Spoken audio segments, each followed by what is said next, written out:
Are all brothers and sisters, the sons and daughters of the American War.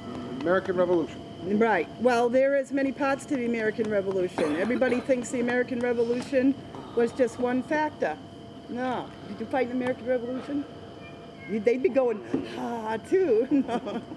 Dependents fought in 1758 to 1765, the Ticonderoga War was the first American Revolutionary War. Was 5'7", tall, dark complexion. He served in Captain Preble's army, and he fought at Fishkill, New York, in 1768. I have the dates and the months. They kind of seem to float in my head. That's where they all are lately. And then again, he fought again in 1777 when we handed over to the British. Because Americans, we just weren't made of anything. We had old tattered clothes. We had to get the militia. We had long coats, but see, we had to cut them short because you had to go through the woods. And they fought with muskets and guns.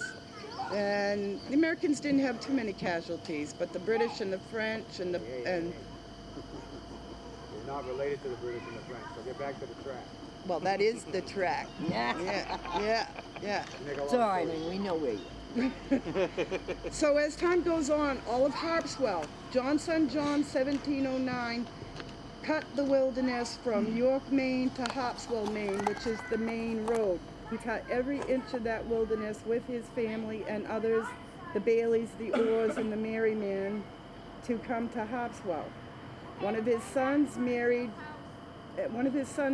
daughters married into the Stover line, a direct line from Dependence and John. They made a cut cross right around the two. So there's first generation again.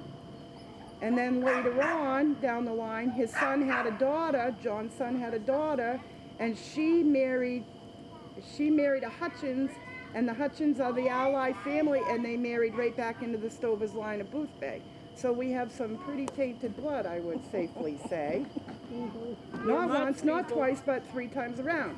So I brought something that everybody could see, if I can find it. Now I won't be able to find it. We have a fish for our family.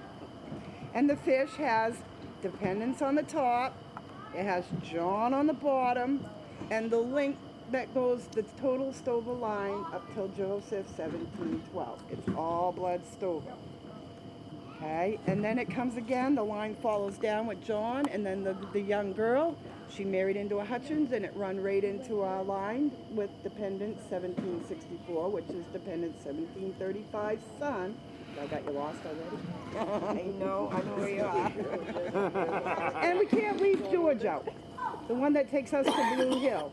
So we have Blue Hill, Castine, Harpswell, York, Portland, Augusta, you name it, we've been it, and then some. Madison, Boothbay Harbor. Right.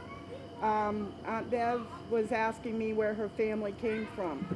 When Dependence 1735 came and fought in the Revolutionary War, he moved to Madison, Industry, which is now known as Unity or New Sharon, and he started a family. And Dependence 1764, which is the first Stover to come from York to Boothbay.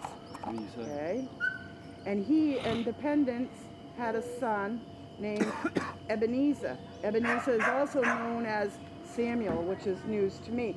He could have been Samuel Ebenezer Stover because no name before 1800 had a middle name. If you found a middle name for a woman, it was because that was her maiden name. Right, thank you. So you come from a line of fishermen, and you've seen a picture of Elbridge. He is definitely a Stover with big hands. How many of us have big hands? If you have a Stover hand, you've got really big hands, and I'll pass the picture around. So we have fishermen. You know what they say about big hands? What's that? I got the feet to boot. Big gloves, right. Right, yeah. Got the mouth too. Yeah. Oh. The little bird. Yeah. The little burger. The little burger. William Stover. Jared- William Stover was the first English male child born on the island of Castine. Only because he came from George's side of the family. He was the first white. English male child born on the island of Castile. He was born in 1761. He was not buried in a cemetery. Can you tell me why? Is he the one that's buried out near Tapley's Corner? Yes, he is. Now tell me why. There's- In the Old English Church, and what we surmise from our surmising in our research is, Casting he wasn't buried at a cemetery. because In the Old English Church, if you committed suicide, you could not be buried in sanctified ground. He was buried at a place okay, near Tapley's because Corner there is an older gentleman that I know of. that was known where another woman Yep. was buried who had supposedly committed suicide. And that's what our research suggests, that it was One minute, because he Ed. had committed suicide, he could not be buried in a